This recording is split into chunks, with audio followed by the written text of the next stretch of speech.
Sa isang kalye, dalawang lalaki nagpapanik at tumatakbo ng buong lakas. May humahabol sa kanila mula sa likuran.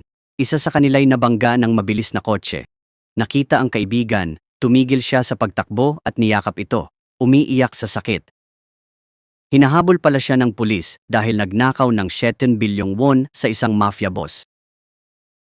Hindi nagtagal, agad siyang naaresto at ikinulong. May magandang babaeng bumisita sa kanya. Sila'y magkasintahan. Di niya inasahan na ang babae pala ang nag-frame sa kanya. Nang tanungin, mahinahon niyang sinabi na magpepelikula siya sa ibang bansa. Ayaw niyang makipag-ugnayan ng boyfriend sa ibang babae, kaya niya ito ni frame. Sinabi rin niyang inayos na niya ang lahat. Kailangan lang ng lalaki manatili sa kulungan ng 1 taon. Pagkalabas, masasarapan sila sa mayamang buhay. Nang marinig yon, nabaliw siya, binaligtad ang mesa, at iniwan ang masamang babae. Ang taong yon ay si Oh-soo. Mula pagkabata, inabando na siya ng ina at lumaki sa ampunan. Ang husay niya sa baraha, pogi, at pagiging maporma ay nagpayaman at nagpaibig sa kanya. Pero, yun din ang naging dahilan ng trahedya nang niloko siya ng kasintahan. Gayunpaman, tulad ng plano, pinalaya si Oh-soo mula sa kulungan makalipas ang 1 taon. Wala na siyang pera at nabalitaan pa na patay na ang kaibigan niyang kasama niyang tumakas noon. Plano niyang bumalik sa dating gawain kasama si Jin-sung, pero hinarang siya ng mga kasino. Mas malala pa, pinuntahan siya ng mga tauhan ni Chairman Kim. Hiningi nila ang 7 bilyong ninakaw niya, dagdag pa ang 1 bilyong interes. Kahit nagprotesta si Oh-soo na si Sora ang kumuha ng pera, walang pakialam ang debt collector at sinaksak siya. Binalaan din ng debt collector si Oh-soo na pagbabayad lang ang solusyon. Nang napipilitan na si Oh-soo, may dumating na lalaking may edad para hanapin siya. Nang nalaman na Oh-soo nga siya, tinawag siya ng lalaki na Young Master. Nagpakilala ang lalaki bilang si Abogado Jung, matalik na kaibigan ng ama ni Oh-soo. Nalaman na ang ama pala ni Oh-soo ang chairman ng PL Group. Sinabi ni Abogado Jung na pumanaw na ang chairman at may bulag na anak na babae, si Oh Young. Umaasa siyang babalik si Oh-soo para magmana at mamuno sa grupo. Naalala ni Oh-soo ang yumaong kaibigan niya na Oh-soo rin ang pangalan. Sabi ng kaibigan, mayaman ng tatay ko. Agad nagbago ang mukha ni Oh-soo. Baka ito na lang ang paraan para mailigtas ang buhay niya. Sinabi ni Oh-soo na abala siya at tatawag na lang mamaya. Dali-dali siyang pumasok sa bahay at nakita ang lahat ng gamit ng dating kaibigan. Nagpasya sina Oh-soo at Jin-sung na gumawa ng malaking panloloko. Tinulungan din sila ni Sojun na makalap ang lahat ng impormasyon tungkol sa PL Group. Sa tulong ng eksperto sa datos, mas madaling magtagumpay ang kanilang plano. Hindi lang yan, para magtagumpay ang panloloko, masigasig na nagsanay si Oh-soo sa pagsulat kamay ng kaibigan. Tanging si Oh Young lang ang nakakaalam na nagpapanggap si Oh-soo. Mabuti na lang at bulag siya. Pero nakilala na ni Oh-soo si Oh Young dati at alam niyang matalino at hindi madaling lokohin. Para siguruhin, pinalitan ni Jin-sung lahat ng personal na dokumento niya. Wala pang death certificate ni Oh-soo, kaya walang makakahanap ng ebidensya laban sa kanila. Pagkatapos maghanda, sinimulan na nila ang kanilang panloloko. Dahil bihasa si Oh-soo sa panloloko, nagpasya siyang kumilos muna para magkaroon ng bentahe. Sa simula, hindi nasiyahan si Oh-soo sa litrato ng pamilya. Kinwestiyon niya ang madrasta na nagturing sa sarili bilang reyna ng bahay. Nagdahilan siya na ang kurtina at papel dingding ay iba na ang kulay. Tinanong ni Oh-soo kung sinadya ng madrasta na burahin ang bakas ng kanyang ina. Ngunit ang madrasta at kasama niyang lalaki ay hindi nagpatinag at mabilis sumagot. Ang lalaking may salamin ay dating nobyo ni Oh Young. May bagong tagapagmana, kaya pinilit niya si Oh-soo na patunayan ang pagkakakilanlan. May piklat daw sa braso ng amo at sinabi kay Oh-soo na ipakita ito sa lahat. Alam ni Oh-soo na kung mag-aalala siya, kakwestiyonin siya, kaya tumanggi siya ng matindi. Pero sininyasan niya si Jin-sung na magkunwaring nagbubuhos ng tubig sa sarili. Tapos hinubad niya ang suit para ipakita ang mahabang peklat sa braso. Lumabas na inihanda pala ito ni Oh-soo ng maaga. Para magkaroon ng peklat tulad ng yumaong amo, nagbuhos siya ng kumukulong tubig sa braso. Nang makita ng mga tao sa bahay ang peklat, wala na silang hinala. Inakala nilang maayos na ang lahat. Pero sa sandaling iyon, muling lumitaw si Oh Young. Sinabi niyang hindi niya ito nakita nang hanapin niya. Ano pa ang silbi ng pagbabalik ngayon? Gusto magpaliwanag ni Oh-soo pero pinabasa ni Oh Young ang testamento ng ama. Nagsaad ito na lahat ng ari-arian ay kay Oh Young kaya walang dahilan para bumalik ang kapatid. Pagkatapos sabihin iyon, malamig na umalis si Oh Young. Pero dahil sa karanasan sa pag-ibig, naiintindihan ni Oh-soo ang mga babae. Alam ni Oh-soo na galit lang si Oh Young at kontrolado pa rin ang lahat. Hinabol at hinawakan ni Oso si Ouyang pero malakas ang reaksyon nito, nasugatan tuloy ang mukha ni Oso. Nakita niya ang ugali ni Ouyang, naisip ni Oso na kailangan ng mahabang plano para makuha ang pera. Kinabukasan, sinundan ni Oso si Ouyang sa mall. May dalawang batang tumatakbo, aksidenteng natapon ang kape ni Ouyang. Natamaan ng kape ang isang bata at agad na umiyak ito. Bigla na lang, tumakbo papalapit ang nanay ng bata. Hindi man lang nagtanong, itinulak niya agad si Ouyang. Sinabi pa niya na dapat sa bahay lang ang bulag tulad ni Ouyang, huwag manggulo sa labas. May mabait na babae na kumuha ng tungkod at tinulungan si Ouyang tumayo. Nahihiyang umalis si Ouyang pero nahulog siya sa lawa. Nakita ito ng mga tao, nagtsismisan sila pero walang tumulong. Lahat ng ito'y nasaksihan ng peking kapatid na si Osu. Para makuha ang tiwala ni Ouyang, hindi siya agad tumulong. Habang lumilipas ang panahon, lalo pang nawala ng pag-asa si Ouyang. Itinulak ni Oso ang lahat palayo at lumapit kay Ouyang. Hindi siya tumulong. Tinanong niya bakit hindi humingi ng tulong sa iba. Inaliw niya si Ouyang na kung kailangan ng tulong, hawakan ang kamay niya. Nagkahalo ang takot, kawalan ng pag-asa at hiya. Sa wakas, hinawakan ni Ouyang ang kamay ni Osu. Pagkalabas ng mall, may text si Osu mula sa debt collector. Lumabas na palagi niyang binabantayan ang bawat kilos ni Osu. Sabi niya, kung mamatay ang babae, makakamana si Osu ng bilyon-bilyon. Sabi ni Ouyang, may madaling paraan, itulak siya sa tren para sa pera.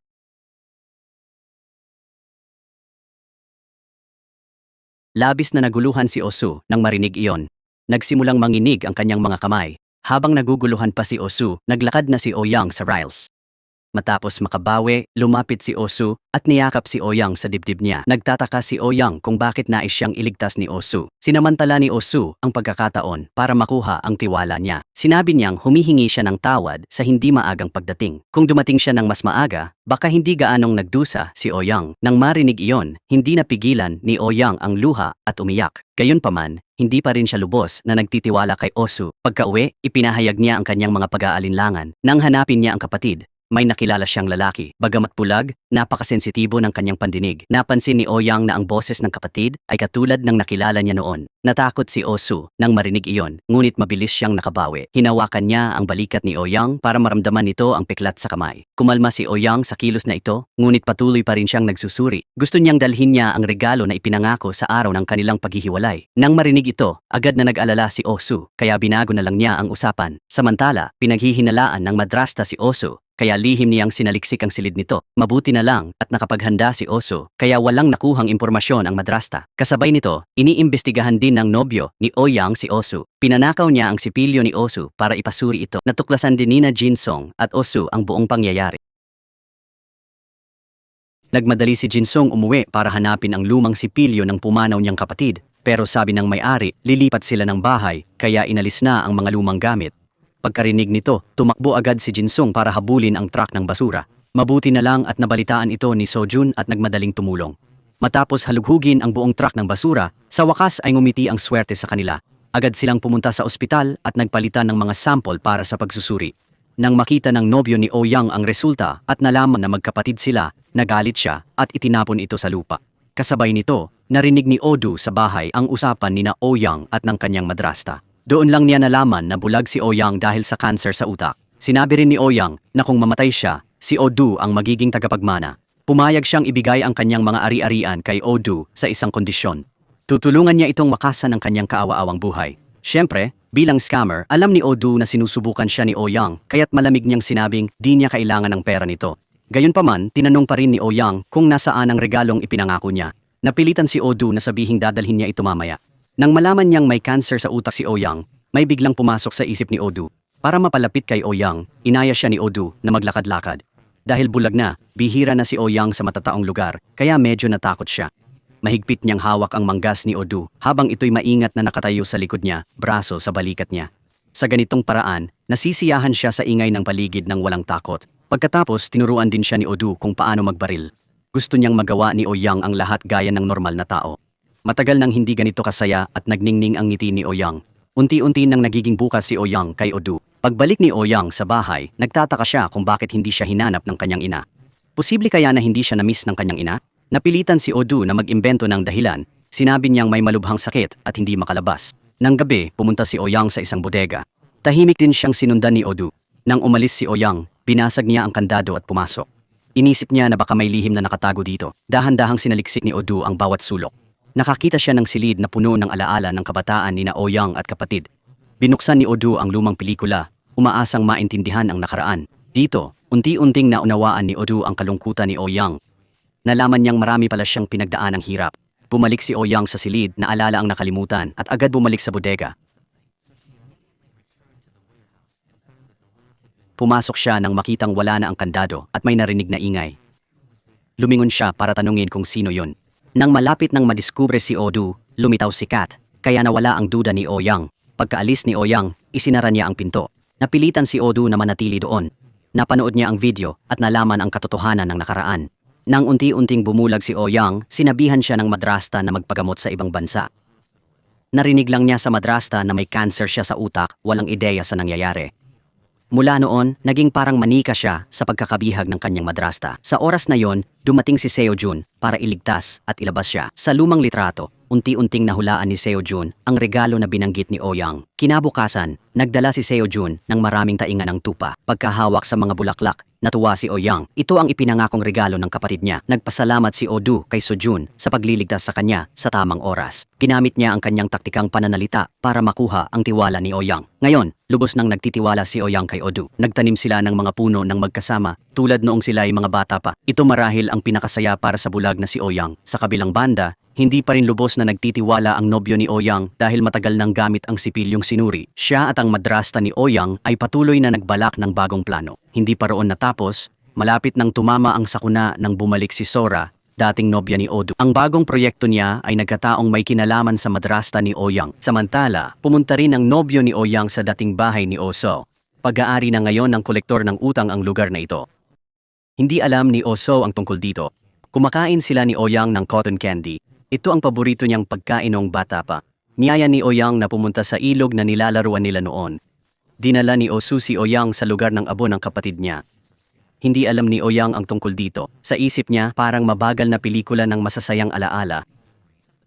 Magaling din pala si Osu maghagis ng bato, tulad ng kapatid. Ang tunog ng tubig ay nag-udyok sa kanya na lumubog dito. Hindi niya napansin na bumaba siya sa ilog. Paglingon ni Osu, malayo na pala si Ouyang. Mabilis niya itong hinabol at inilayo sa tubig. Dahil sa pag-aalala, sinampal ni Osu si Ouyang para magising. Sa katunayan, ang sampal na ito'y katulad ng ginawa ng kanyang kapatid noon. Dahil dito, mas naniwala si Ouyang na ang nasa harap niya ay kanyang kapatid. Itinaas niya ang kamay para hawakan ang mukha nito, para mas maramdaman ito. Sa sandaling ito, medyo naantig si Osu. Madilim na ngayon, patuloy si Osu sa pag-aaway, pero natawa lang si Ouyang ng masaya. Binalaan siya ni Osu na huwag nang saktan ang kanyang sarili. Pagkatapos ay tumakbo siya para bumili ng maligamgam na tubig. Kasabay nito, inihayag ng debt collector na may 2 osos. Ipinakita rin niya ang larawan ng isang grupo ng 3 kaibigan. Ikinuwento niya ang Osu na nalulong sa sugal, pandaraya, at may utang. Agad na tinawagan ng debt collector si Osu para ipaalam ang lahat. Binalaan niya si Osu na tapusin agad ito dahil wala siyang oras. Lihim palang minahal ng debt collector ang isang babae noon, pero si Osu lang ang mahal nito. Pagbalik sa kotse, niyaya ni Osu na pumunta sila sa dalampasigan ngayong gabi. Naisip niya kung may binabalak ba ito. Pero tuwang-tuwa ang inosenteng si Ouyang sa paglalakbay na to. Nang makitang gabi na't di pa babalik si Ouyang, sobrang galit ng madrasta. Pero deadma lang si Osu. Binalaan niya tong wag umastang nanay nila kasi katawa-tawa raw. Tapos, sumakay sila ni Ouyang ng motor. Matagal na niyang pangarap to eh. Nagkaroon sila ng masasayang sandali ng magkasama. Samantala, naghahanda sina Sohyun at Jinsung para sa death anniversary ni Hiju. Dating girlfriend siya ni Osu at ate rin ni Sohyun. Tinawagan nila si Osu pero di niya sinasagot. Nakalimutan kaya niya tong araw na to? Gusto sana ni Sohyun hanapin si Osu pero pinigilan siya ni Jinsung. Umiinom nga si Osu pero kasama si Ouyang dahil ito rin ang gusto niyang maranasan kahit minsan lang. Tila nawala na ang agwat sa pagitan nila. Malaya silang nagkukwentuhan ng mga malungkot o kahit mga katawa-tawang karanasan. Gabi na noon, naghanda si Osu ng tulugan para kay Ouyang, pero hiniling nitong matulog sila ng magkasama. Agad tumanggi si Osu dahil bilang mga nasa hustong gulang, hindi dapat magtulog ng magkasama ang lalaki at babae. Pero hindi ito pinansin ni Ouyang. Gusto lang niyang matulog kasama ang kanyang kapatid. Bilang bulag, tanging paghipo lang ang paraan niya para makilala ang kanyang kapatid. Sinunod ni Osu ang kahilingan niya. Sinimulang sukatin ni Ouyang ang taas at laki ng kamay ni Osu. Kahit bulag, iniisip ni Ouyang na gwapo ito dahil sa kanya. Matangkad at malalim ang boses ay gwapo na. Pagkatapos, mahinahon siyang niyakap at natulog. Matagal na siyang hindi nakatulog ng ganoon kabuti. Gustong umalis si Osu, pero pinigilan ni Ouyang. Ayaw niyang bitawan ang mainit na yakap. Kinaumagahan, magkasama silang naglakad sa dalampasigan. Hindi maalala ni Ouyang kailan siya huling ngumiti ng ganoon kasaya. Hiniling niya na pangakong laging nasa tabi niya kapag kailangan. Masayang pumayag si Osu. Nalaman ni Sohyun na hindi pa napupuntahan ni Osu ang puntod ng kapatid niya. Lalo siyang nagalit nang malaman na kasama ni Osu si Ouyang. Kaya binasag ni Yoon ang lapida na itinayo ni Osu. Inihayag niya na pinutol na ang relasyon nila ni Osu. Nag-alala si Ouyang sa kakaibang ugali ni Osu pero galit lang ang natanggap niya. Tinawagan niya ang madrasta para sunduin si Ouyang. Tuwang-tuwa ang madrasta. Maingat niyang tiningnan kung may sugat si Ouyang, parang alagaang manika. Alam ni Ouyang na laruan lang siya ng madrasta pero wala siyang magawa. Pumunta rin si Osu sa puntod ng dating kasintahan. Galit na galit siya sa sarili dahil nakalimutan ang mahalagang araw. Hindi niya inasahan na makikita ni Osu ang debt collector. Lumabas na dating magkaibigan pala sila ni Hiju. Umibig siya kay Hiju, pero kay Osu lang ito tapat.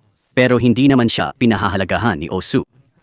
Nang malaman niyang buntis si Hiju, malamig niya itong tinalikuran dahil ulila siya at ayaw niyang magdusa ang bata tulad niya. Dahil gustong mapasa kanya si Osu na aksidente si Hiju. Ito ang pinakamalaking pagsisisi niya sa buhay. Nakitang nagsisisi si Osu, kaya binigyan siya ng tableta ng tagasingil ng utang. Ito'y tutulong sa taong uminom nito na mamatay ng mapayapa. Hindi ito makikita kahit sa autopsy. Pwedeng inumin ni Osu o ibigay sa peking kapatid. Sa gayon, mabilis matatapos ang lahat. Sa bahay, nagre-record din si Ouyang. Gawain niya ito tuwing may sasabihin. Inamin niyang masaya siya sa kapatid, kahit minsan ito'y galit o hindi siya pinapansin. Wala siyang pakialam dito. Alam niyang maikli na lang ang panahon niya dahil lumala ang sakit ng ulo niya. Gusto ni Ouyang na masaya sa huling sandali kasama ang kapatid. Bumalik din si Osu sa oras na yon. Nagmadali si Ouyang magtanong tungkol sa nangyari, pero masungit pa rin si Osu at pinabalik siya sa kwarto. Gayunpaman, hindi sumuko si Ouyang. Napilitan si Osu na sabihin ang totoo. Dahil kasama si Ouyang, nakalimutan niya ang death anniversary ng ex niya. Inaliw ni Ouyang si Osu, pero lalo siyang nabahala. Iminungkahi ni Osu na bumalik sa upuan si Ouyang. Sa sandaling iyon, natapakan ni Ouyang ang gamot. Tinanong niya kung ano iyon. Sabi ni Osu, anting-anting daw yon na nagpapagaan ng sakit.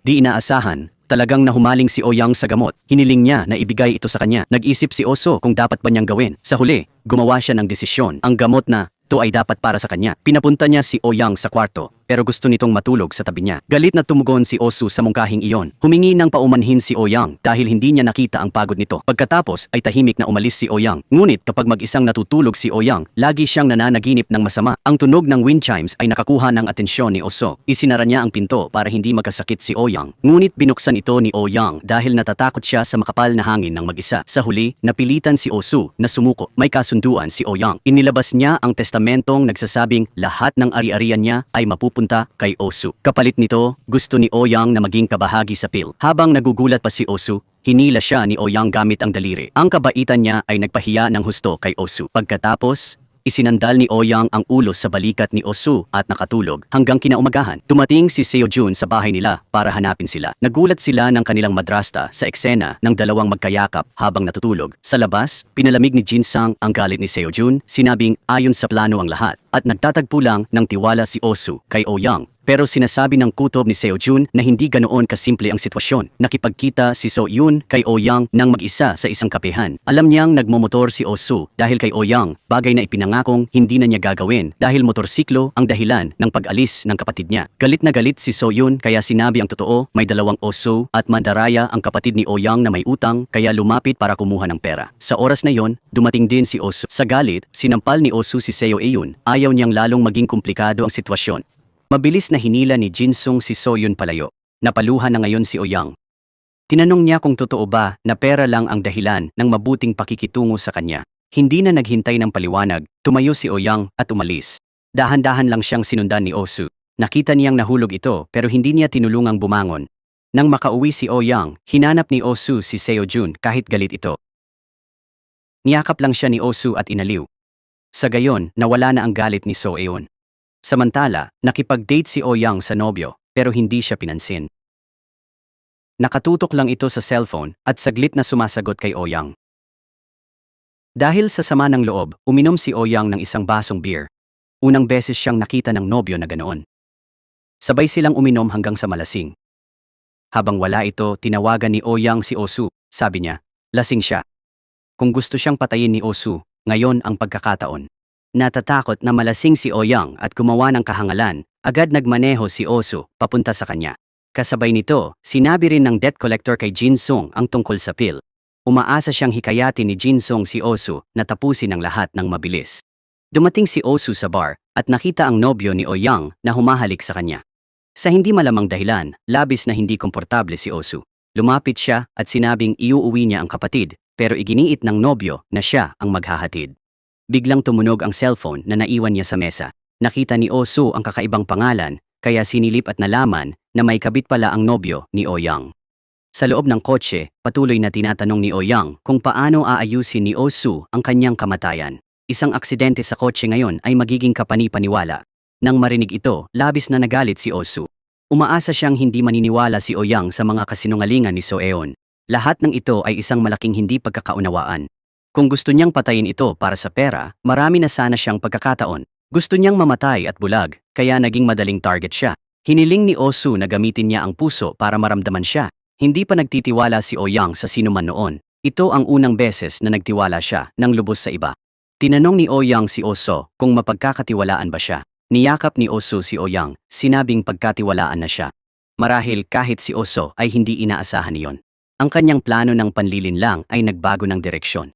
Nakita si Ouyang na natutulog, nakaramdam siya ng kapayapaan. Bigla, nais ni Oso na magtagal ang palabas na ito. Pagbalik ni Oso, naghihintay si Jin Sung may dalang tableta. Kung sino man ang uminom, hindi magkakaroon ng magandang resulta. Sa halip, nakahanap si Jin Sung ng isang kaha na nakawin nila ang pera at tapusin agad ang lahat. Ito marahil ang pinakamainam na pagpipilian. Kinabukasan, nakipagkita si Ouyang sa pamilya ng nobyo. Samantala, sinimulan ng grupo ni Osu ang kanilang plano. Ngunit hindi inasahan ni Osu na hindi naging maayos ang blind date dahil narinig ni Ouyang na may ibang kasintahan ang kanyang nobyo. Ayaw rin ng mga magulang na makasama ang anak nila sa isang bulag na tulad niya. Mabilis na lumapit ang nobyo para magpaliwanag. Pero kumilos si Ouyang na parang walang narinig. Sinabi niyang may sipon siya at gustong umuwi ng maaga. Samantala, si Osu ay pumasok sa kwarto ni Ouyang. Sa kanyang kasanayan, ang lumang kaha ay hindi mahirap para sa kanya. Sa harap niya ay maraming gintong bar. Pero bago pa niya makuha ang mga ito, bumalik na si Ouyang. Mabilis na nagtago si Osu sa likod ng pinto. Gayunpaman, may napansin na kakaiba ang madrasta. Agad niyang nalaman kung saan nagtatago si Osu. Pero kakaiba, hindi niya iniulat si Osu kay Ouyang. Nang silang dalawa na lang, hindi maitago ni Osu ang takot. Pero mabilis niyang nabawi ang kanyang composure. Sa kanyang talino, agad nakahanap si Osu ng dahilan para ipaliwanag. Sinabi niyang kailangan niyang hanapin ang talaarawan ni Ouyang. Nakita niya kasi ang video ni Ouyang na nagsasabing hindi siya dinala ng madrasta para magpa-opera sa mata. Kaya nagtataka siya sa mga masamang ginawa ng madrasta kay Ouyang. Nang marinig ito, nagulat ang madrasta pero mabilis siyang nakabawi ng composure. Alam niyang kailangan ni Osu ng 8 bilyong won. Kung papayag si Osu na iwan si Ouyang, nangako ang madrasta na ibibigay ang perang kailangan niya. Nagkunwari si Osu na hindi niya kailangan ang pera. Hindi rin niya nakalimutang babalaan ng madrasta na mag-ingat dahil mula ngayon, babantayan niya ang bawat kilos nito. Samantala, muling nakaranas ng matinding sakit ng ulo si Ouyang. Agad niyang hinanap ang gamot ni Oso sa lahat ng sulok. Nang makita ito, nakatulog ng mahimbing si Ouyang. Sa kabilang dako, labis na nainis si Jin Sung nang tumanggi si Oso sa pera ng madrasta. Ngunit napansin ni Soyun na isa lang itong bitag. Dahil sa hinala, baka malaman niya ang tunay na pagkatao ni Oso. Kailangan nilang tapusin ang usapang ito kaagad, ngunit hindi madaling kumbinsihin ang madrasta. Inimbentaryo niya ang laman ng kaha at inilipat sa ibang lugar. Nagtataka si Ouyang kung bakit inilipat ang kaha. Nag-aalangan si Abogado Jung na sabihin ang totoo, baka malungkot siya. Ngunit pinayuhan niya si Ouyang na mag-ingat sa pagtitiwala kay Osu. Hanggang ngayon, hindi niya tiyak kung tama ang pagbabalik kay Osu. Galit na galit si Ouyang nang marinig ito, hindi pala niya kilala ang pinagkakatiwalaang tiyuhin ng ama. Hindi niya alam kung kakampi niya ito o ng kanyang madrasta. Noon pa man ay nabubuhay siya sa pagkabihag ng kanyang madrasta. Mahigit 20 taon na at ngayon lang siya nakatiwala, pero lahat ay umiiwas sa kanya. Pagkatapos noon, galit na umalis si Ouyang. Para makahanap ng ebidensya, pinanood ni Oh-soo ang mga tape ng mag-isa. Minsan, lihim na nagpunta si Oh-young sa ospital. Alam niyang bulag siya dahil sa retinitis pigmentosa, hindi tumor sa utak. Kailangan lang ng operasyon, pero itinago ng madrasta ang totoo at ayaw siyang gamutin. Gusto niyang panatilihing bulag si Oh-young para madaling kontrolin. Pero matiyagang hinintay ni Oh-young ang pagbalik ng kanyang kapatid. Naniniwala siyang tutulungan siya nito na parusahan ang masamang madrasta. Nang marinig ito, bigla na lang umiyak si Oh-soo. Naawa siya kay Oh-young at sinisi ang sarili dahil sa kanya. Patay na pala ang tunay na kapatid ni Oh-young. Ano na ang dapat niyang gawin para kay Oh-young? Nang lumabas si Oh-soo, nakasalubong niya si Oh-young. Tinatawagan siya nito para mag-set ng appointment. Nagkunwari si Oh-soo na wala siya sa bahay para iwasan siya. Pero iginiit ni Oh-young na susunduin siya. Sininyasan niya ang katulong na tumahimik at nagkunwaring nasa labas. Kahit alam ni Oh-soo na nagsisinungaling siya, gusto pa rin siyang pasayahin. Tahimik niyang sinundan si Oh-young at pinantayan para siguradong ligtas siya. Hanggang sa malapit na sila sa tagpuan, tumakbo si Oh-soo nang mabilis papunta kay Oh-young para sunduin siya. Bigla, may grupo ng taong papalapit at malapit nang bumangga sa kanila. Balak tulungan ni Oh-soo, pero napangiti na lang nang makitang kaya niya. Nang malaman niyang uminom ng pill si Oh-young, sobrang nag-alala siya. Mabuti na lang, pampagising lang pala ang ininom niya. Himala, nakatulong ito kay Oh-young na makatulog ng mahimbing. Hiningi ni Oh-soo ang pill dahil masyadong mapanganib ito. Nangako si Oh-young na hihingi siya ng pahintulot bago gamitin ito. Sa oras ding iyon, tumawag ang nobyo ni Oh-young. Pinaliwanag niya ang tungkol sa kahapon, pero wala raw narinig si Oh-young. Sinabi niyang mag-ayos na lang ng bagong pagkikita. Alam ni Oh-soo na walang kwenta ang nobyo, kaya gusto niyang pigilan ang kasal. Ngunit alam ni Oh-young na tumulong siya sa kumpanya mula nang mamatay ang ama niya. Kung wala siya, hindi niya alam ang gagawin. Para sa bulag na tulad niya, hindi gaanong mahalaga ang pag-ibig. Kailangan lang niya ng tutulong sa kanya kahit hindi niya alam kung posible. Nangako si Oh-soo na gagamutin niya ang mga mata ni Oh-young. Samantala, nakipagkita ng pribado ang madrasta kay Abogado Jung. Gusto niyang gamitin ang fingerprint sa painting para patunayan kung kapatid nga si Oh-soo. Kahit malulungkot si Oh-young, wala nang choice si Abogado Jung kundi sumunod. Kinabukasan, tinupad ni Oh-soo ang hiling ni Oh-young na mag-skiing sila. Maraming bagay sa buhay na hindi pa naranasan ni Oh-young. Masayang nagkasama ang dalawa, hindi pinapansin ng paligid. Dahil dito, medyo hindi komportable sina Sojun at Jinsung. Pagkahatid kay Oh-young, naghanap si Oh-soo ng kakilala. Ngunit ayaw talaga ng doktor na makipagkita kay Oh-soo. Samantala, nakipag-appointment ang debt collector kay Sora. Ikinuwento niya ang lahat ng nangyari. Nalaman ni Sora na kasama ni Oh-soo ang magandang babae. Lalo pang lumakas ang selos ni Sora. Desidido siyang muli makuha si Oh-soo sa kanyang tabi.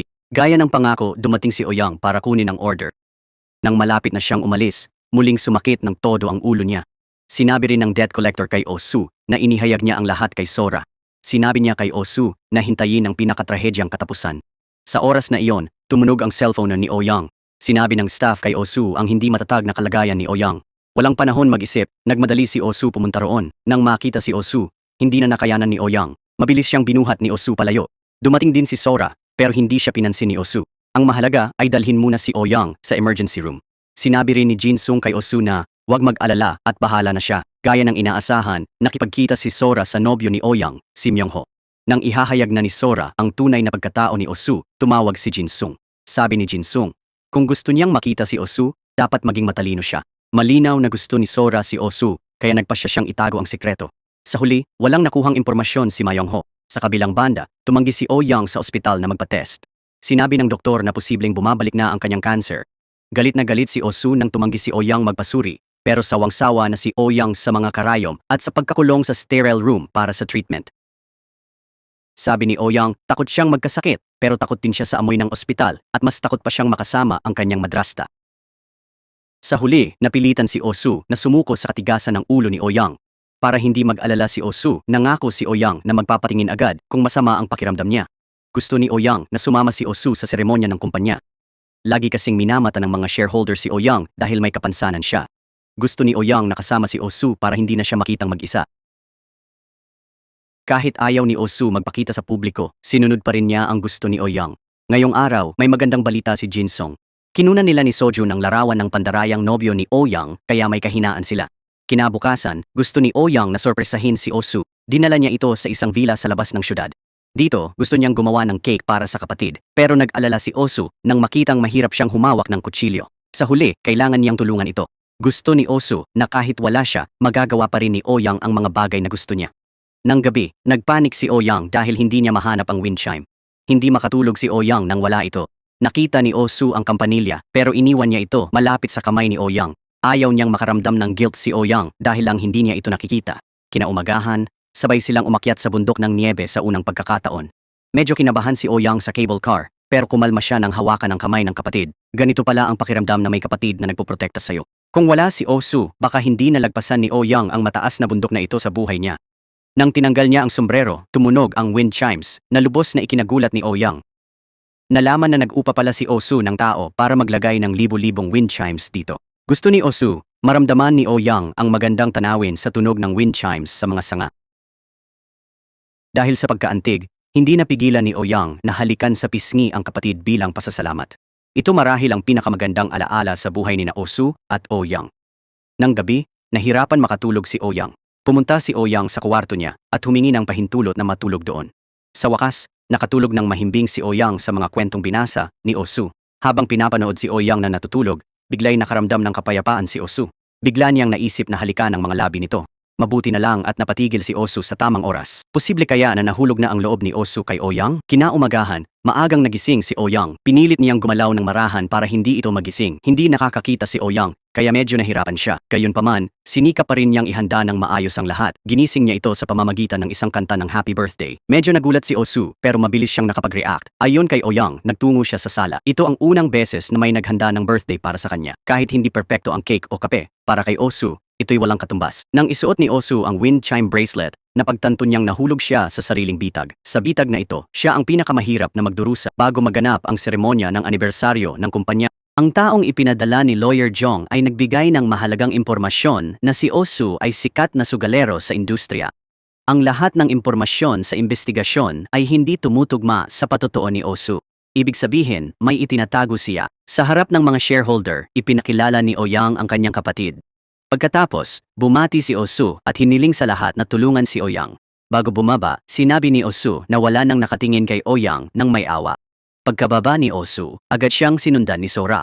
Nagpadala rin si Myungho ng taong susunod sa kanilang dalawa. Hindi binigyan ng pagkakataon si Sora, malinaw na nagbigay linya si Osu. Nagbanta si Osu na kung gusto pa ni Sora maging artista, wag nang makisali sa kanya. Nahuli ang taong ipinadala ni Myungho, kaya walang nakuhang impormasyon. Samantala, hiniling ni Lawyer Jong sa kakilala sa kasino na alamin ang tungkol kay Osu. Nang hanapin ni Osu si Ouyang, pauwi na siya. Nakita ni Osu ang kakaibang kilos ni Ouyang at napagtanto na may mali. Kahit galit, nagkunwari si Ouyang na walang problema. Sinabi niya sa driver na huwag sabihin sa madrasta kung ayaw matanggal sa trabaho. Pagdating sa bahay, hinanap ni Osu si Ouyang sa lahat ng sulok. Natagpuan lang ni Osu si Ouyang nang mahulog ang baso ng tubig sa kamay niya. Pero sa oras na iyon, may nakamamatay na tableta si Ouyang sa kamay.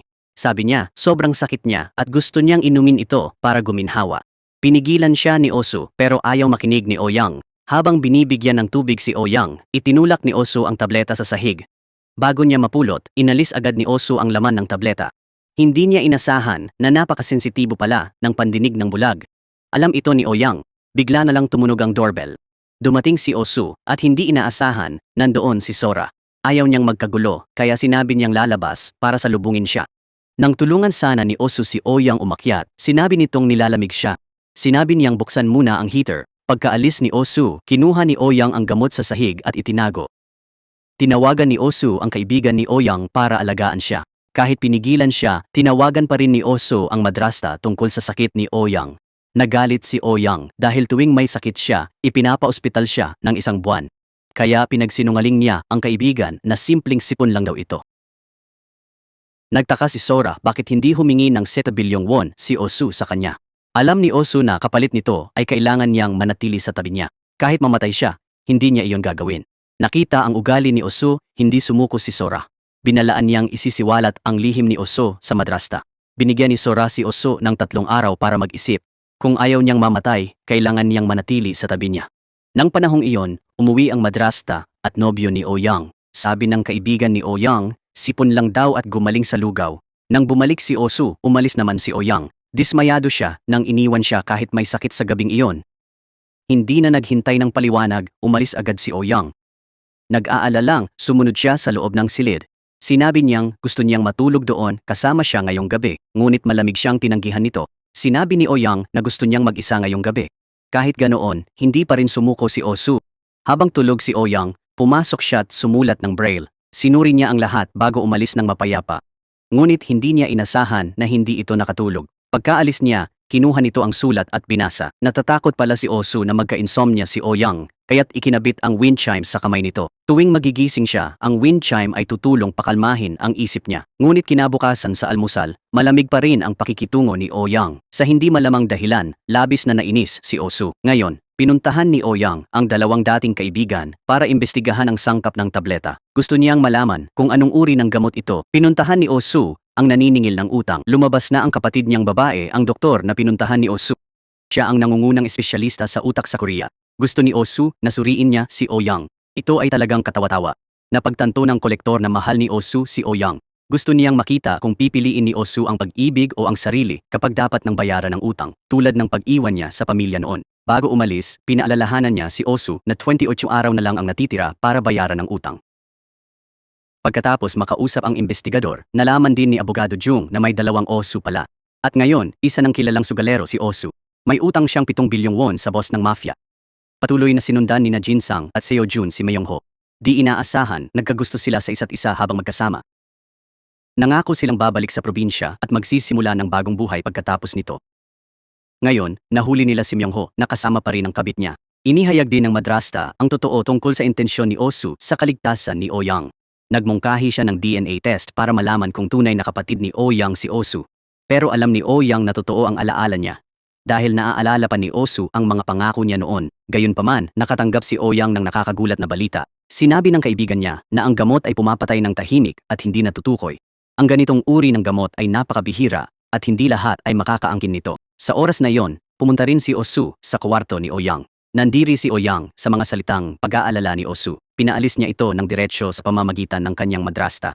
Alam ni Oyang na may utang si Osu sa mga gangster. Kahit delikado, humingi pa rin siya ng impormasyon at nagtaksi mag-isa papunta roon. Matapos makuha ang litrato ng pambababae ni Myung Ho, iminungkahi ni Jin Sang na gamitin ito. Makukuha nila ang pera at mabilis na matatapos ang kaso. Bago pa man makapagdesisyon si Osu, may tawag siya mula sa debt collector. Sinabi nito na si Oyang ay papunta para makipagkita sa kanya. Sasabihin niya ang katotohanan ngayong araw. Patay ang telepono habang nagmamadali si Osu. Hinahanap na ngayon ni Oyang ang debt collector. Sa kasamaang palad nakatagpo siya ng mga masasamang tao.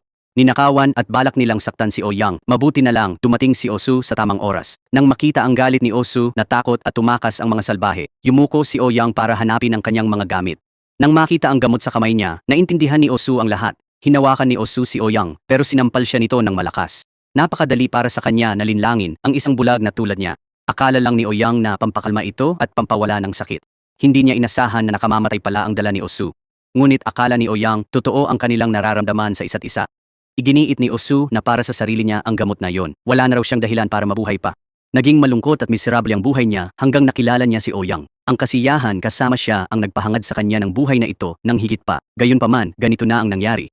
Kung di na siya pinagkakatiwalaan ni Oyang, dapat matapos na ang lahat. Sinabi ni Osu na aalis na siya. Nang marinig ito, galit na galit si Oyang. Nagpaalam siya at tumayo para umalis. Ngunit dumating na naman ang sakit ng ulo. Nang tulungan ni Osu si Oyang, nawalan na siya ng malay. Pagdating sa ospital, nagpa-general check-up si Oyang. Sabi ng doktor, bumalik ang tumor at kailangan ng agarang operasyon. Pero si Dr. Joe ay nagsabi na wala ng pag-asa, walang magbabago ang operasyon. Hinabol ni Osu si Dr. Joe at nagmakaawa para sa Oyang pero pinayuhan siyang sumuko. Lalo lang naging masakit at pagod si Oyang dahil sa operasyon. Nang bumalik si Osu, tinanong siya ni Oyang bakit di umalis. Laging nagbabanta ang mga bulag na tulad niya sa pag-alis. Lagi silang malupit at walang pakialam sa nararamdaman niya. Iyon ang pinakamasakit na bagay. Kaya nang marinig ni Oyang na bumalik ang tumor, hindi na siya natakot. Inaliw lang ni Osu si Oyang na magiging maayos ang lahat. Pagkatapos ay lumapit siya at niyakap si Oyang. Umaasa siyang ang init niya ay magbibigay ng lakas para sa laban na ito. Pinayuhan ni Jin Sang si Osu na takutin ang nobyo ni Oyang para sa pera. Kailangan nilang tapusin ito agad. Pero ayaw ni Osu noon. Lulutasin niya ito sa sarili niyang paraan. Hindi maintindihan ni Jin Sang bakit nagpapaliban si Osu. Sinadya ba niyang pahabain para makasama si Oyang? Hindi na nagpaliwanag si Osu at sinabi lang na wag kumilos mag-isa. Pero ngayon, nagpasya si Jin Sang na suwayin si Osu. Pinadala ni na Jin Sung at So Hyun ang mga larawan kay Myung Ho. Binigyan siya ng 3 araw para ihanda ang pera kung ayaw niyang mailantad ang relasyon. Nang malaman ng madrasta na nasa maliit na ospital si Ouyang, nagalit siya ng todo. Gusto niyang ilipat sa dating ospital ni Ouyang. Pero hindi na siya pinagkakatiwalaan ni Osu. Bukod dito, si Dr. Joe ang pinakamagaling sa operasyon sa utak. Kaya gusto ni Osu na dito gamutin si Ouyang. Sinabi ng madrasta na hindi siya naniniwala na kapatid ni Ouyang si Osu kaya binalaan siya. Ngunit hindi nakinig si Osu. Hindi siya naniwala na talagang nag-aalala ito kay Ouyang. Hindi magtatagal ay bubuksan ni Osu ang katotohanan. Tinanong ni Abogado Jung si Osu kung ano ang ibig niyang sabihin. Sinabi ni Osu na sinadya ng madrasta na hindi gamutin ang mga mata ni Ouyang kaya siya nabulag. Tiyak siyang makakahanap ng ebidensya para patunayan ito. Direktang nagpatingin si Ouyang sa doktor para tanungin ang kanyang kalagayan. Ang tagumpay ay 10% lang.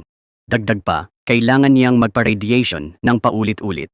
Nang malaman ito ni Ouyang, labis siyang nasaktan at nawalan ng pag-asa. Hiniling niya sa madrasta na umuwi, pero gusto nitong ilipat siya sa ibang ospital. Nang marinig ito, tumakbo si Ouyang palabas kahit delikado. Sa huli, sumuko na ang madrasta. Pero pagka-uwi, tinuruan niya ng leksyon si Ouyang. Ngayon lang niya ito ginawa para gisingin si Ouyang sa katotohanan. Hindi dapat sumuko si Ouyang dahil siya lang ang pag-asa ng madrasta. Alam ni Ouyang na masama ang madrasta, pero inaalagaan siya nito ng mabuti. Noon, takot si Ouyang na itulak sa hagdan o sikapin, pero hindi iyon ginawa ng madrasta. Bawat gabi, hinahaplos nito ang noo ni Ouyang at tinatakpan siya ng kumot. Para mabasa ni Ouyang ang mga dokumento, tinuruan siya ng kanyang madrasta ng braille. Ngunit ayaw na ni Ouyang na maging parang manika, sobrang pagod na si Ouyang. Samantala, naghahanap si Osu ng impormasyon tungkol sa doktor na nagkamali sa mata ni Ouyang pero nahirapan dahil nalipat ito. Ikatlong araw na rin ng kanilang appointment. Nagbanta si Sora na isusumbong ang lahat sa madrasta ni Ouyang. Pumunta si Osu sa appointment, pero hindi na siya babalik kay Sora. Umaasa lang si Osu na mabuhay si Sora ng malaya. Huwag ka nang gumawa ng kahangalan dahil sa kanya. Humingi ng tawad si Osu at sinabing wala na sila. Pero hindi pa rin natauhan si Sora. Desidido pa rin si Sora na makuha muli si Osu. Umamin si Myung-ho sa madrasta ni Ouyang tungkol sa pambabae. Pero noon din siya tuluyang nakipaghiwalay. Matagal nang alam ito ng madrasta. Binigyan niya ng huling pagkakataon si Myung-ho. Kung maulit pa, hindi na iisipin ni Myung-ho na pakasalan si Ouyang. Hindi rin siya makatatanggap ng anumang shares sa kumpanya. Sinabihan din ng madrasta si Osu na huwag nang bantaan si Myung-ho. Matagal nang alam ni Ouyang ang pambabae kaya nakumpirma na kailangan ni Osu ng pera. Talagang nasaktan ang kilos ni Jinsung kay Osu. Kasabay nito, isa pang sakuna ang tumama kay Jinsung. Nagdulot ng malubhang aksidente ang kanyang kapatid. Napakalaki ng danyos kaya hindi alam ni Jinsung ang gagawin. Bigla na lang sinabi ng kapatid niya na naayos na raw ang problema. Inisip niya kung sino kaya ang umayos nito. Nakakuha si Abogado Jung ng litrato ni Osu noong bata pa. Doon, natuklasan ni Abogado Jung na ang peklat ng sunog ay nasa kaliwang braso, hindi sa kanan. Natiyak ni Abogado Jung na hindi kapatid ni Ouyang si Osu. Nang oras na iyon, nagpakumbaba si Osu at lumuhod para magmakaawa sa kolektor ng utang. Kahit nabugbog, hindi sumuko si Osu. Si Osu ang dapat mamatay at walang kasalanan si Ouyang. Nang makitang sugatan si Osu, labis na nag-alala si Ouyang. Pero di siya pinansin ni Osu, iniisip na kung talagang nagmamalasakit siya, dapat gusto niyang mabuhay. Nang makitang di naintindihan ni Osu ang damdamin niya, labis na nalungkot si Ouyang. Sinabi niyang takot din siya sa kamatayan, sobrang takot pa nga. Pero ayaw na niyang magpatuloy kung wala ng pag-asa. Nang makitang hindi sila magkasundo, agad umalis si Osu. Naaalala tuloy ni Ouyang ang mga alaala mula 15 na taon na ang nakalipas. Patuloy na tumutulo ang luha sa kanyang mga pisngi. Nang makitang desperado si Ouyang, hindi makaalis si Osu, inilabas niya ang kapatid para makahinga ng sariwang hangin. Kahit kaunti lang ang pag-asa, gusto ni Osu na lumakas si Ouyang. Dahil kung mamatay si Ouyang, ayaw na niyang mabuhay. Niyakap ni Ouyang si Osu at humingi ng tawad. Napag-isip-isip niyang dapat siyang mabuhay dahil may nagpapahalaga sa kanya. Kinabukasan, sinabi ng debt collector na papayag na mag-opera ang kapatid niya. Masayang ibinalita ni Osu ang magandang balita kay Ouyang. Agad siyang pumunta para makipagkita sa debt collector. Ngunit, walang libreng bagay sa mundo. Kapalit ng operasyon ni Ouyang, babawasan ng 5 araw ang utang ni Osu. Ibig sabihin, 19 na araw na lang ang natitira. Pero hindi nag-atubili si Osu at agad pumayag. Nakita ng maniningil na nahuhumaling si Osu, kaya tinanong kung hindi ba siya naaawa kay Hiju at sa bata. Sabi ni Osu, dating bastardo siya na di maprotektahan ang mahal niya. Kaya ngayon, hindi na niya uulitin ang pagkakamaling iyon. Samantala, nahanap ng madrasta ni Ouyang ang file ni Oh-soo sa ampunan, kaya nalaman niya ang totoo. Nalaman din ni Seo-jun na ang nagbayad sa aksidente ng kapatid ni Jin-sung ay ang maniningil. Para di mapahamak si Jin-sung, si Oh-soo na ang umako ng utang, pumayag ang maniningil na bawasan ng 5 araw ang bayaran ni Oh-soo. Hiniling ni Oh-soo kay Seo-jun na itago ito kay Jin-sung pero di siya pinakinggan. Sa oras na to, ipinagtapat ng kolektor ng utang sa katulong na may cancer siya sa baga, 2 buwan na. Pinayuhan niya tong maghanap ng ibang trabaho at huwag nang ipagsapalaran ang buhay sa pagsunod sa kanya. Bigla, tumakbo si Jin-sung at itinulak ang kolektor, sinabing siya ang magbabayad ng utang at huwag nang pilitin si Oh-soo. Pinayuhan ng mabait na kolektor si Jin-sung na umuwi sa kanilang bayan para alagaan ang matatandang magulang. Kung ayaw niyang mamatay, huwag na siyang makialam kay Oh-soo.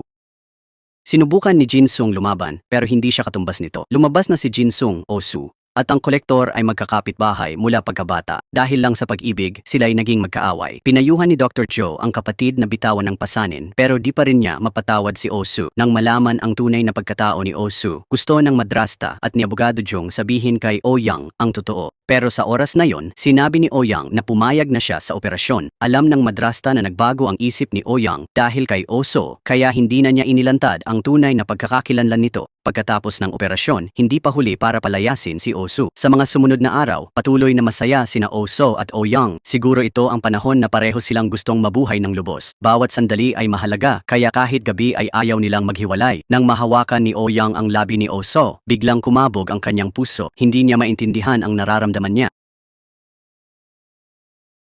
Ang nagpapautang kay Oh-soo ay si Ji Kim na nag-alaga kay Sora mula pagkabata. Mahal na mahal ni Chairman Kim si Sora pero si Oh-soo lang ang mahal nito. Kaya naman galit si Ji Kim kay Oh-soo. Alam ni Ji Kim na si Sora ang nagnakaw ng pera niya kaya gusto niyang gamitin ito para sirain si Oh-soo. Sinabi niya kay Sora na iwanan si Oh-soo kung ayaw niyang mamatay ito. Pero hindi pa rin sumusuko si Sora, may binabalak siya. Nakatanggap si Oh-soo ng masamang balita, sabi ni Dr. Jo. 10% lang ang tsansa ng tagumpay ng operasyon. Pinayuhan niya si Oh-soo na pag-isipan ito dahil maaaring mamatay si Ouyang sa operasyon. Nang pinakadesperado si Oh-soo, tumawag si Sora at nagbanta. Kung ayaw niyang sabihin ang totoo kay Ouyang, dapat silang tumakas sa ibang bansa. Pero ngayon, wala nang pakialam si Oh-soo sa kanya. Bumalik siya para makita si Ouyang. Bakit nangyari ang mga kamalasang ito sa kaawa-awang babaeng ito? Dahil di mapigil ang damdamin, hinalikan ni Oh-soo si Ouyang. Nagulat si Ouyang pero nagunwaring walang alam. Pagkatapos, pumunta si Oh-soo sa lihim na bodega. Binuksan niya ang kamera at inamin ang lahat. Nahirapang magsimula, kaya pinatay binuksan muli ni Oh-soo. Ikinuwento ni Oh-soo ang tunay na kapatid na nangungulila kay Ouyang. Sa huli, humingi ng tawad at umaming mahal na mahal niya si Ouyang. Sa oras ding iyon, dumating si Chairman Kim kay Ginsong. Nangakong buburahin ang utang at bibigyan ng yaman si Ginsong. Kapalit nito, kailangan patayin ni Ginsong si Oh-soo. Ito ay katawa-tawa. Pinuna ni Ginsong na wala siyang mata sa tao. Nang nabigo sa layunin, agad nagbago ng ugali si Ji Kim. Binago niya agad ang kanyang pag-uugali. Inutusan niya ang mga tauhan na patayin si Ginsong. Kahit may karanasan si Ginsong sa laban, 1 laban sa 7 ay sobra na para sa kanya. Mabilis siyang natalo ng mga halang ang bituka. Mabuti na lang, dumating ang kolektor ng utang para iligtas si Ginsong. Hinabol ng kolektor si Ji Kim at binantaan na huwag saktan si Ginsong. May utang pa si Oh-soo, kaya kailangan niyang sumunod sa patakaran ng mafia. Pinakaayaw niya ang mga taong hindi tumutupad sa pangako. Nahihiya si Ouyang kay Oh-soo matapos ang halikahapon kaya umiiwas siya. Alam ng madrasta ang tunay na pagkatao ni Oh-soo pero pareho ang layunin nila. Kailangan umalis si Oh-soo nang walang dala pero hindi siya natatakot dahil mag-isa lang siyang aalis. Ang araw ng pag-alis niya ay araw din ng pag-alis ng madrasta sa bahay.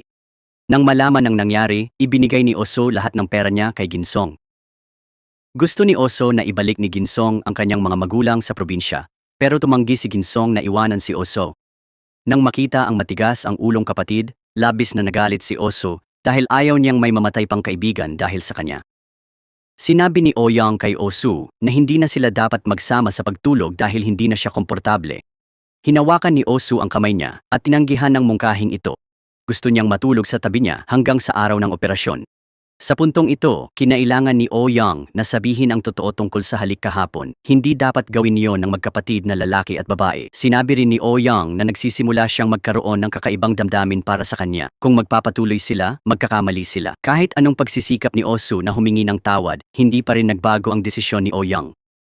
Matapos ang mahabang pagsisikap, natagpuan ni Oh Soo ang doktor na nagkamali ng diagnosis kay Oh Young noon. Agad siyang hinabol ni Oh Soo. Naisip ni Oh Soo ang hirap na dinanas ni Oh Young at ang pagnanais niyang makakita, biglang may dalawang patak ng luha na tumulo sa pisngi ni Oh Soo. Pagkakita nila, ibinuhos ni Oh Soo ang galit sa maldita na doktor.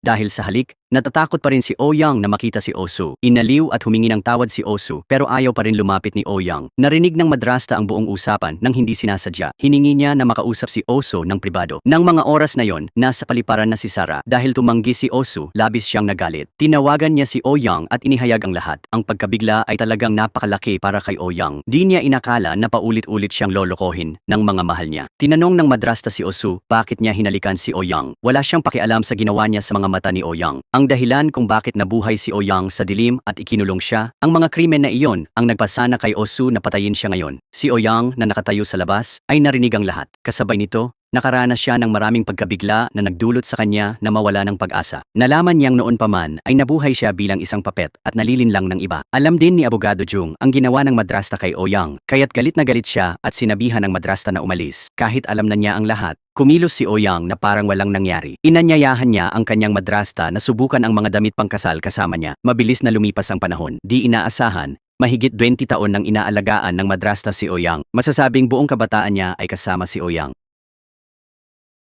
Sa unang pagkakataon, hinawakan ni Oh Young ang kamay ng kanyang madrasta at nagpasalamat sa pag-aalaga sa kanya. Dumating si Oh Soo sa bodega at nakitang sinira ni Oh Young ang lahat doon, kaya nalaman niya ang katotohanan. Kahit alam niyang wala nang magbabago, nilinis pa rin ni Oh Soo ang lahat. Ayaw niyang masira ang lugar na may alaala ni Oh Young dahil sa kanya. Lumabas si Oh Young na nakasuot ng magandang damit pangkasal. Alam niyang pangarap ng kanyang madrasta na makita siyang naka-wedding dress. Pagkatapos, nagalok si Oh Young na magpa-picture kasama ang kanyang madrasta. Dahil una nilang litrato, natuwa ang kanyang madrasta. Ito ang una at huling regalo ni Oh Young sa kanya. Pagkatapos ng araw na iyon, pinaalis ni Oh Young ang kanyang madrasta sa bahay. Sa bodega, inanyayahan ni Oh Young si Oh Soo na maglakbay kasama niya bukas. Kahit hindi alam ni Oh Soo ang layunin ni Oh Young, pumayag pa rin siya. Pagdaan sa halaman ng taingan ng tupa na bigay ni Oh Soo, itinapon ito ni Oh Young at sinabing ayaw na niya. Nang umalis si Oh Young, isang hamak na halaman na lang ang napili ni Oh Soo. Agad-agad, magkasama silang naglakbay. Labis na nag-alala ang madrasta at si Abogado Jung nang hindi sila makontak. Alam na ni Oh Young ang tunay na pagkatao ni Oh Soo, bakit pa siya sumama sa paglalakbay. Gumawa rin ng bagong testamento si Oh Young, iniwan lahat ng ari-arian sa welfare center. Tumawag si Myung Ho, sinabi na binuwag ni Oh Young ang kanilang engagement. Handa na raw lahat. Hinala ni Abogado Jung at ng madrasta na may masamang mangyayari. Di inaasahan, napakalalayo ng lugar na pinili ni Oh Young. Hindi makapasok ang mga sasakyan, kaya kailangan nilang maglakad. Pagkalipas ng 3 oras, nakarating sila, pero ang lugar ay sira-sira at luma. Nais ni Oh Soo umuwi, pero tumanggi si Oh Young dahil dito unang naglakbay ang pamilya niya. Dahil walang pagkain dito, bumaba si Oh Soo sa bundok para bumili mag-isa. Makalipas ang 6 na oras, bumalik siyang pagod at maingat na nagluto. Patuloy na kinukwento ni Oh Young ang nakaraan, pero wala namang alam si Oh Soo. Nakakasikip ang kapaligiran. Sa huli, kailangan ni Oh Soo magsabi ng totoo. Gusto ni Oh Young ng paliwanag, pero ayaw magbigay katwiran ni Oh Soo. Lalo itong nagpagalit kay Oh Young. Aalis na sana siya, pero hinatak pabalik ni Oh Soo. Walang pag-aalinlangan, sinabi ni Oh Soo na mahal niya si Oh Young. Sa wakas, hindi napigil ni Oh Soo ang damdamin at hinalikan siya. Tatawag sana si Oh Young kay Attorney Jung, pero pinatay ni Oh Soo ang telepono. Gusto niyang magkasama sila sa huling gabi. Gusto niyang marinig ang sumbat o maging sumpa nito. Baka mas gumaan ang loob ni Oh Young. Humihingi ng tawad si Oh Soo sa maling intensyon noon pero tapat ang pag-ibig niya. Ganoon lang, nagdaan sila sa mahabang gabing puno ng sakit. Kinaumagahan, dumating ang maniningil ng utang sa bahay ni Jin Sung. Bilang dating magkapitbahay, pumunta lang siya para magtanong. Pero ayaw makita ni Jin Sung ang maniningil ng utang. Nagpumilit si Jin Sung na magdulot ng gulo at pinalayas ang maniningil. Pagka-uwi, sinabihan ni Oh Young ang madrasta at Oh Soo na umalis na. Tinanong ni Myung Ho kung bakit, sinabi ni Oh Young na magkanya-kanya na. Alam ni Oh Young na tapat si Myung Ho sa kumpanya at pinagkakatiwalaan ng ama. Sa pulong, irerekomenda niya si Myung Ho bilang chairman, naniniwala siya'y di bibiguin ng ama. Dinala ni Abogado Jung kay Osu ang 7 bilyong won na kailangan. Hindi maintindihan ni Abogado Jung bakit gusto ni Oyong ibigay ang pera kay Osu. Hindi matanggap ng madrasta na siya'y pinalayas ng ganoon. Tinanong niya bakit alam ni Oyong na di niya ginamot ang mata nito. Pero tumahimik lang. Inamin ni Oyong na may sakit sila ng ama, kaya kailangan ng taong magpapatakbo ng kumpanya. Inamin ng madrasta na alam niyang sinasamantala siya, pero di siya nagpahalaga dahil mahal niya si Oyong. Kung gusto niyang nakawin ang yaman, marami na sanang pagkakataon noong kasama niya ang bulag na si Oyong. Di inasahan ng madrasta na kahit inaalagaan niya si Oyong ng buong puso, siya'y malupit na itataboy. Bago umalis, nais ni Osu na magpaalam kay Oyong. Inamin din ni Oyong na minsan niyang minahal si Osu kahit puro kasinungalingan lang pala. Gayunpaman, nagpasalamat si Oyong sa kanya para sa tunay na masayang panahong ibinigay niya. Gayunpaman, ayaw na niyang makatagpo ng sinungaling tulad ni Osu. Nang makitang iniwan ni Osu ang maleta ng pera, hinabol siya ni Abogado Jung. Ngunit sa huli, isang tumpok lang ng pera ang kinuha ni Osu. Iyon lang ang kailangan niya. Ibinigay ni Osu ang pera sa kolektor para bayaran ang utang ni Jinsung. Para sa sarili niyang utang, siya na ang bahala. Kinabukasan, naghanda pa rin ng almusal ang madrasta ni Oyang. Tinawagan din niya ang mga kaibigan ni Oyang tungkol sa libangan nito. Umaasa siyang aalagaan nila ng mabuti si Oyang kapag umalis na siya. Ngunit dahil matagal na siyang nandito, nakalimutan na niya ang address ng magulang. Kaya tinawagan niya ang kanyang nakababatang kapatid para magtanong. Sa totoo lang, nakakaawa talaga ang madrasta. Sa bahay na ito, magulo ang lahat kapag wala ang kanyang madrasta. Dahil sa kapabayaan ng katulong, nasaktan si Oyang. Ito ay labis na nagpaalala kay Abogado Jung. Nagpasya si Osu na muling magsugal para kumita, pero tumanggi pa rin ang lahat ng kasino. Wala nang ibang paraan kundi pumunta mismo kay Kim. Mag-oorganisa sila ng lihim na sugalan at ang kita ni Osu ay mapupunta kay Kim. Kung matalo si Osu, papatayin siya ni Kim. Pero kung manalo siya, maghihiganti rin sa kanya ang mga tycoon. Kahit paano, mamamatay si Osu. Pero pumayag pa rin siya, basta't hindi isasangkot ni Kim si Jinsung dito. Tila pumayag si Kim sa usapan, pero hindi niya palalampasin si Jinsung ng ganun lang. Nang malaman niya, pinilit ni Jinsung na samahan si Osu. Nakipagkasundo si Kim kay Jinsung. At syempre, lihim ito kay Osu. Ngayong araw, aksidenteng nakatagpo si Osu ng isang bulag na babae. Naalala niya si Oyang. Hindi niya napansing tinulungan niya ang babae sa pagsakay ng bus. Nagkataon, ang babaeng iyon ay kasamahan ni Oyang sa club. Tahimik na sumunod si Osu, pinapanood ang ngiti ng babaeng minamahal. Nang dumaan si Osu, nakita rin siya ng kaibigan ni Oyang. Sinabi niya kay Oyang, ngunit nagkunwari itong walang pakialam. Para maibsan ang pangungulila, si Oyang at madrasta'y nagsusulat pa rin sa braille. Bigla, tumawag si Oyang. Kahit simpleng bati lang, sapat na para makitang mahalaga pa rin ang madrasta sa kanya. Pagkatapos, pumunta si Oyang sa dating silid ni Osu. Sa imahinasyon ni Oyang, nasa tabi pa rin niya si Osu. Masaya pa rin silang dalawa tulad ng dati. Ngunit napaiyak si Oyang dahil nangungulila siya kay Osu. Dapat maospital si Oyang ngayon pero may lakad si Abogado Jung. May interview din ang kanyang matalik na kaibigan. Sabi ni Oyang mag-taxi siya, pero ipinagpaliban niya ang pagpapa-ospital. Pinag-leave din ni Oyang ang empleyado ayon sa plano. Pagkatapos, pumunta siyang mag-isa sa bodega. Dito niya nakitang nandoon pa ang itinapon niyang lamb's ear plant. Ang simpleng bagay na ito ay bigla siyang nagpaiyak. Gayunpaman, sa oras na iyon, pumunta si Osu sa ospital at natuklasan na hindi na ospital si Oyang gaya ng plano. Dahil sa labis na pag-aalala, tinawagan ni Osu si Oyang. Napansin ni Osu na hindi kalmado si Oyang at nag-alala na baka gumawa ito ng kahangalan. Iminungkahi ni Osu na pumunta siya sa bodega kung saan niya kinunan ng mga gusto niyang sabihin sa kanya. Agad na tumakbo si Osu para sumakay ng taxi papunta roon. Nagkataon na muling lumitaw ang maniningil ng utang. Payat na siya dahil sa cancer sa baga, ngunit hindi siya nakilala ni Osu. May gustong sabihin ang maniningil. Ngunit wala ng oras si Osu. Nang makita ito, ipinagamit ng maniningil ang kanyang kotse kay Osu para iligtas si Oyang. Kaagad pagkatapos, may lumapit na estranghero at sinaksak ang maniningil ng utang. Kahit may konting lakas pa, sinubukan niyang lumaban at basagin ang braso ng tauhan ni Kim. Sa sandaling iyon, dumating din si Jinsung, ngunit hindi na nakayanan pa ng maniningil ng utang. Sa huli, pumanaw siya sa balikat ni Jinsung. Si Oyang sa bahay ay naghanda na rin para sa kanyang kamatayan. Nang dumating si Osu, tulog na si Oyang. Si Dr. Joe ang nagbalita kay Osu tungkol sa pagkamatay ng kanyang kapatid. Nabalitaan niya ito mula kay Jinsung habang papunta rito. Tanging paghawak sa kamay at pag-aliw ang nagawa ni Osu. Nagising si Ouyang at nakita si Osu sa tabi niya. Bigla niyang naalala ang sinabi nito. Agad pumunta si Ouyang sa bodega at pinanood ang video ni Osu. Noon, nadama ni Osu na hindi patas ang buhay dahil iniwan siya ng kanyang ina sa ilalim ng puno. Ngunit mula nang makilala si Ouyang, naramdaman niyang patas ang Diyos. Ang pagsama kay Ouyang ay nagpahangad sa kanya ng buhay na ito ng higit pa. Ang pag-amin ni Oso ay nagpasaya kay Ouyang, pero mapapatawad ba niya ito? Ang sagot ay hindi. Hindi siya handang iwanan ng lahat at harapin ang digmaan. Sabi ni Osu, kung matagumpay ang operasyon, pwede silang maging magkaibigan. Tinawagan din ni Osu ang madrasta ni Ouyang, sinabi mali ang pag-alis nito. Umaasa siyang babalik ito dahil ngayon kailangan siya ni Ouyang ng husto. Ito rin ang matagal nang hinihintay ni Ouyang.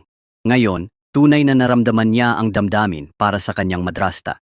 Ngayong araw nag-impake ang pamilya ni Jinsung at umuwi sa kanilang bayan. Ngunit hindi nila alam na pinagmamasdan ng mga tauhan ni Kim ang lahat. Ngayong araw naganap ang huling labanan. Dinala ni Jinsung si Osu sa kasino, nagkunwari, at pumasok sa ibang ruta.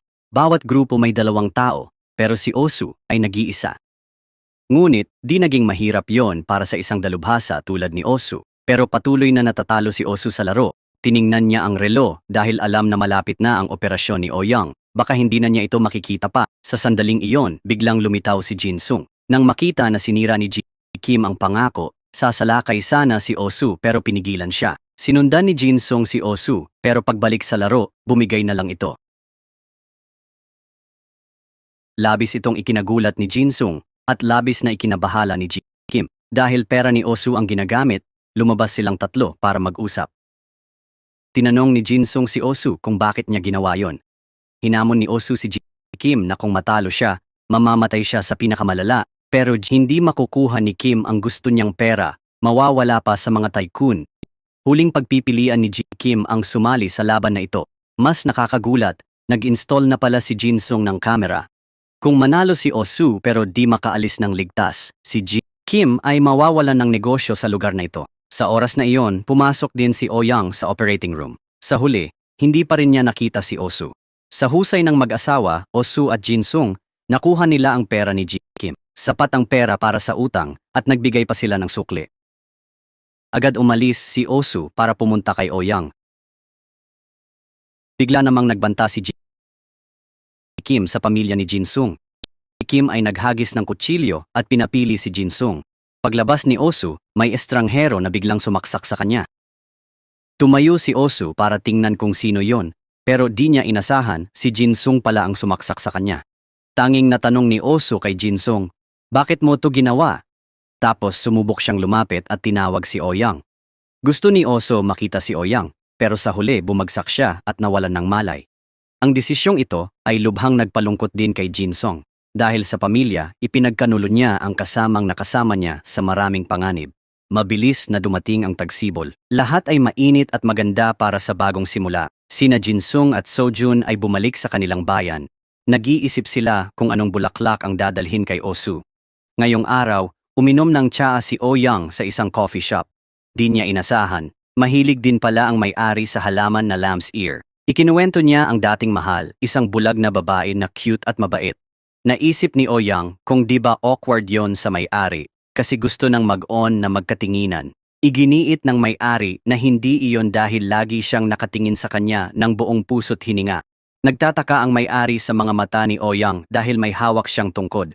Lumabas na ugali lang pala niya iyon. Malinaw nang nakita ni Ouyang na ang taong nakatayo sa harap niya ay isang napakagwapong lalaki. Gaya ng pangako nila noon, nang magkita silang muli, pinatawad nina Osu at Ouyang ang nakaraan. Magkakaroon ng bagong magandang simula ang dalawa. Di alam kung gaano katagal ang pag-ibig nila, pero mamahalin nila ang isa't isa hanggang huling hininga. Dito na nagtatapos ang pelikula. Salamat sa inyong interes at panonood.